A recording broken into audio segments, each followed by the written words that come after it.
Hey guys, first things first, I apologize for not having a whole lot of content during January and February. Unfortunately, I kind of slipped up on that whole thing, so my bad. I didn't necessarily mean to slip up per se, but unfortunately my work schedule has changed and yeah, needless to say, it's been kind of hectic. But I am getting back on track. I have pretty much ready for this month of Mario, so let's get this show on the road. You're probably wondering exactly what I'm actually doing here, because this is just Sauron takes on Super Mario Kart, right? You know, this is like the first Mario Kart, one of the other ones. Is it more than one? It is more than one. I am taking on Super Mario Kart, Super Mario Kart 64, and Super Mario Kart Advanced, or Mario Circuit?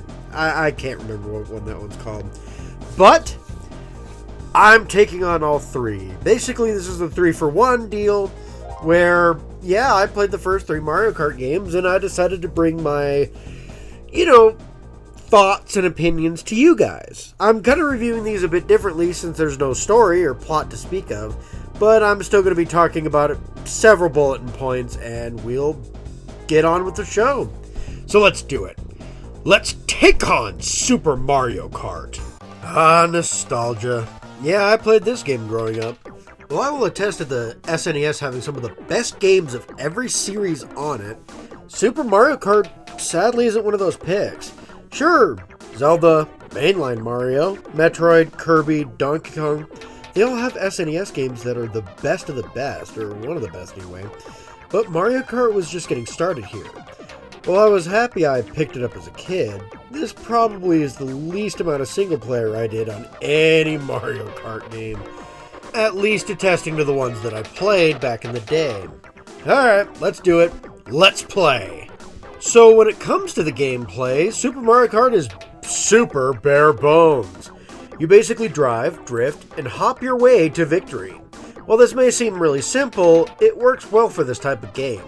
It is the first of its kind to my knowledge, outside of Power Drift, though that didn't make nearly as many waves in the genre, now did it? Regardless, probably the craziest thing in this game is the ability to use items to help even the odds. The worse you're doing in a race, the better the items you get. That's pretty cool. One of the things that attracted me to Super Mario Kart is actually the character selection screen. Yeah, the characters that you can play as, more or less. Mario and Luigi are playable and have generally all-around good stats. Yoshi and Peach are great accelerators, but not the greatest handling. Bowser and Donkey Kong Jr., and yes, this is one of those rare instances that Jr. got in here before DK did. Both of them were slow accelerators, but they both had really great high speed. Lastly, Toad and Koopa Troopa were high acceleration and the best handling of the game. These characters aren't bad by any means, but Koopa Troopa was certainly an interesting choice. I picked him a lot as a kid, as he was just some unnamed minion, which kind of made me relate to him, I think. However, Yoshi would eventually be my main Mario Kart pick. I like this starting roster, though. The tracks, however, are probably going to be the biggest issue unless you're really nostalgic. They have several themes which are used throughout the game. You have actual kart tracks with pipes and little other hazards. You have donut plains with moles and ponds to drop in. You have Vanilla Lake, which is Iceland, and more water hazards as well. Koopa Beach has a lot of water and some fish hazards. Choco Island is mud to drive through, slowing you down. Ghost Valley has a ton of bottomless pits, and Bowser's Castle kinda has it bad with lava, thwomps, and fireballs. Rainbow Road also has bottomless pits and thwomps as well, but it also has no rails to keep you from the depths, making it even easier to fall down. None of these are bad. The themes are reused a lot, though, with different layouts, sure, but the themes are reused a lot. Luckily, there are items to make things more interesting as well as help wipe out the competition. And like all Mario Karts, the worse you're doing in the race, the better the items you get. Run over one of these large question blocks and the roulette-like wheel starts to roll. You can get some simple items like banana peels, which is a simple trap to set on the track. You can get a green shell, which is a projectile, though you can also set it like a trap too. Huh. Red shells are basically green shells, but will hunt down any nearby opponent, and will not bounce off walls like green shell. Instead, that'll just, destroy them. The feather will allow you to jump, which can avoid obstacles or jump walls for shortcuts. A mushroom will give you a burst of speed, a ghost will steal another item from a player, and also makes you invisible. And coins just add coins to your total. You can pick up coins on the track as well, and getting them basically gives you a small speed boost, though you can lose them if you get hit or fall off the track. The last items are the best though. A star makes you invincible and gives you a small boost of speed. Lightning will shrink everyone on the track, excluding you, making them all slower. You can also run them over. Now, don't worry, the computer-controlled racers can't use most of these items on you, if you're worried. Only player-controlled racers can use these items. Mario and Luigi do get stars when they're being played by CPUs, but they lack the speed boost. Koopa Troopa uses a shell, but since he throws it forward and sets it like a trap, it's more or less just like a banana peel. Which is also an item that DK Jr. will use, so I guess one item does get used by the CPU. That and the feathers. Every CPU seems to be able to avoid shells on occasion. Yoshi, Bowser, Peach, and Toad all get unique traps though. Yoshi gets eggs, which are like banana peels, but they hop a little bit. Bowser gets fireballs, which work like banana peels but move in circles. And Peach and Toad get poison mushrooms, which are like banana peels, but will shrink you and decrease your speed. Overall though, the CPU aren't too bad with these, and at least it makes them predictable when you're racing them. So lastly, we get to talk about Battle Mode. Not all the items that are in the races appear in Battle Mode, but the shells and traps definitely show up. There are 4 stages, all following a square-like track with different layouts of walls and different terrain to give stages advantages and disadvantages to all 4 different characters, though winning and losing are mostly skill-based. Battle Mode is incredibly simple. Basically, you have 3 balloons. If you take 3 hits, you're out. You have a track that's obviously not a racetrack, but just kind of like a square, like I mentioned earlier. Back in the day, though, I loved playing Battle Mode here. It was a lot of fun and probably one of the best 2-player modes on the SNES, which definitely says a lot. Overall, though, I don't think this game holds up as well as it probably should. Yes, the game is a classic. Yes, it's a fun time. However, the problem is that other Mario Kart games exist.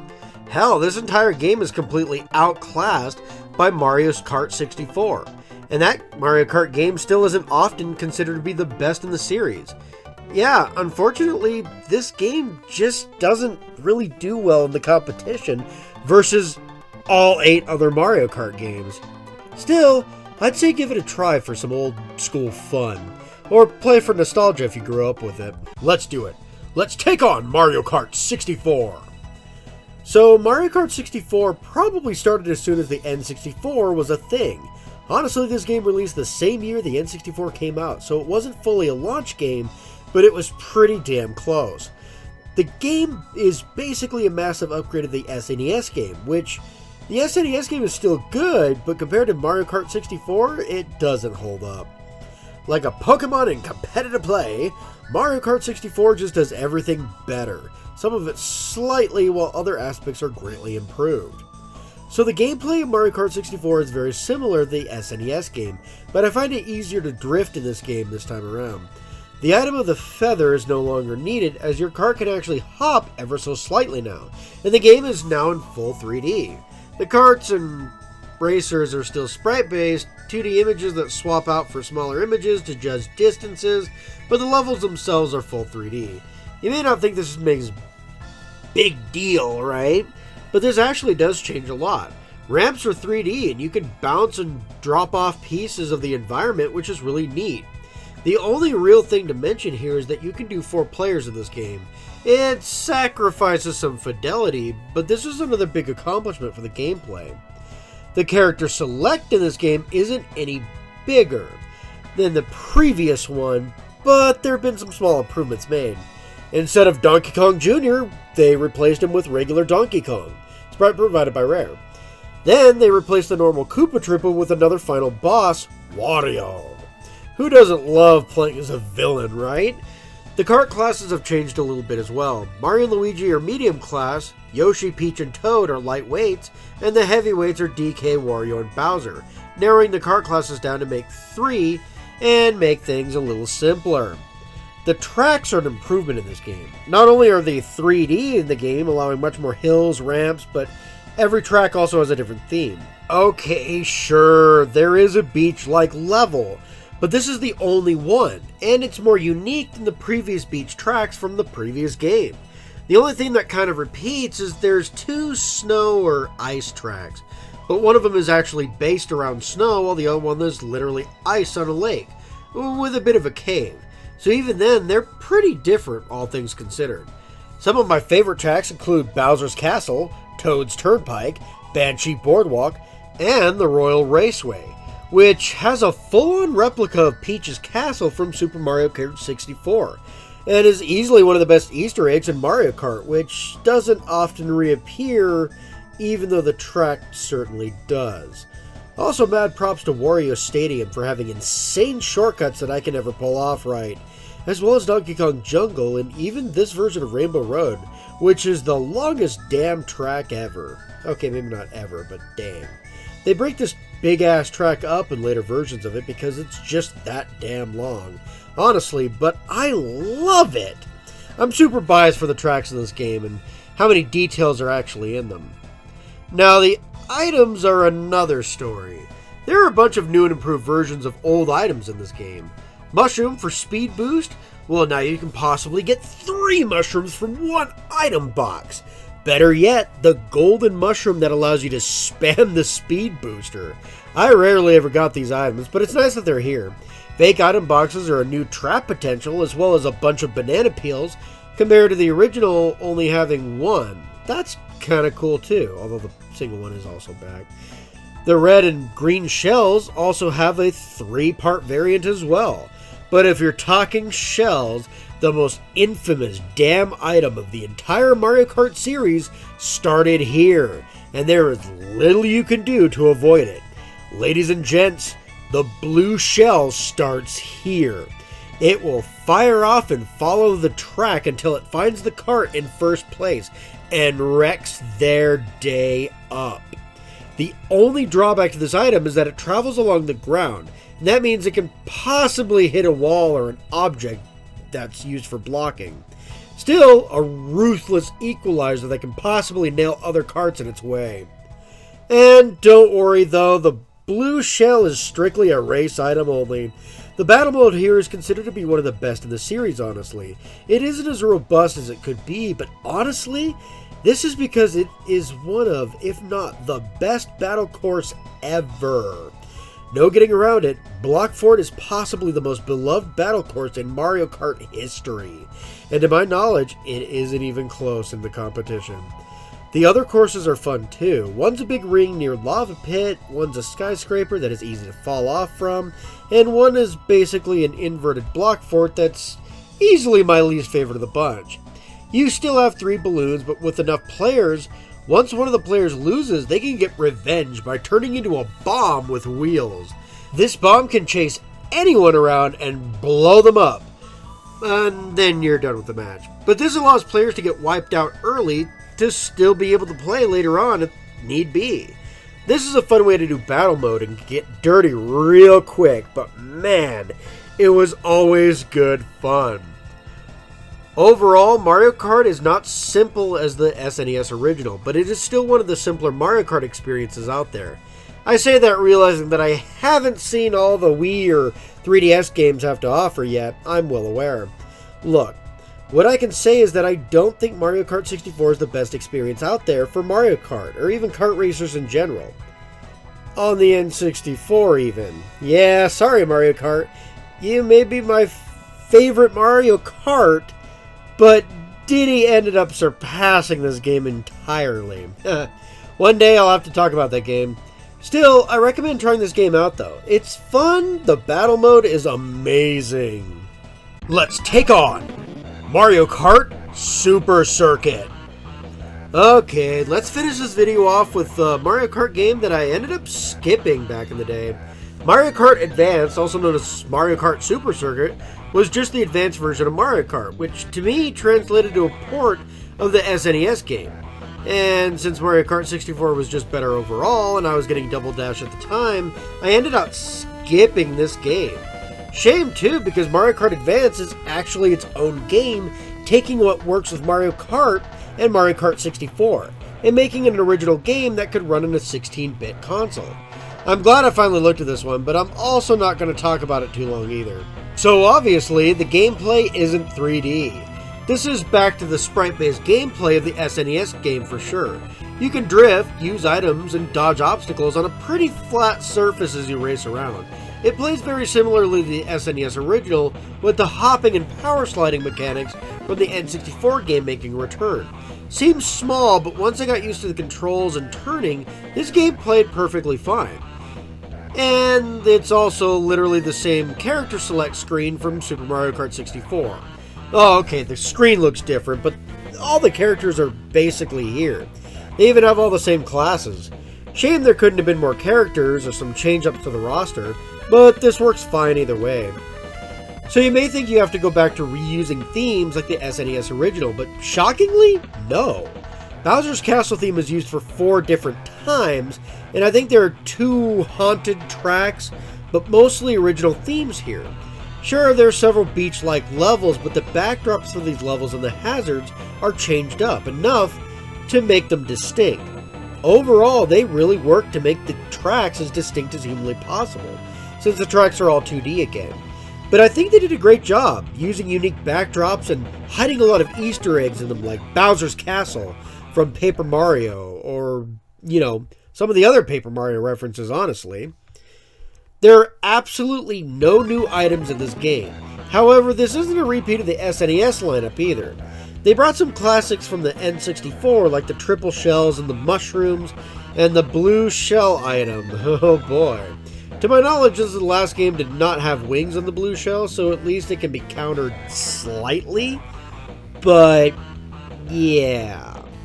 And then there's battle mode. Boy, the battle courses sure look fun, but I wasn't able to play any of them due to using the Wii U port of the game. Not that I've been able to play with one copy of the original hardware either. One of the tracks looks ripped right out of the SNES game too. Actually, speaking of things I didn't take time for, I didn't go out of my way to unlock the extra tracks. Oh yeah, you can unlock the tracks from the Super Mario Kart. So in a way, this is indeed a port of the original SNES classic, but with different characters, different items, and a staggering 20 new tracks, and 20 original tracks added. And I kind of skipped over the tracks. Honestly, I really enjoyed a lot of these. The Ribbon Road, yeah, it's not as dynamic as the remake version of it later on, but it's still really cool. Rainbow Road, like I said, has Bowser's Castle in it, but there's other things that make it interesting as well. Overall, the tracks are actually really good in this game. Look, I'm not going to try and tell you guys that this is an absolute must-play title. It really isn't. For a Game Boy Advance game, though, this is pretty awesome. I can see why Mario Kart 8 keeps adding these tracks. They're great. And having the original SNES tracks as an unlockable is really cool. Could have used a few new faces in the character select, but outside of that, this game is really fun. I'd still say that out of the 3 titles here today, Mario Kart 64 is the top recommended.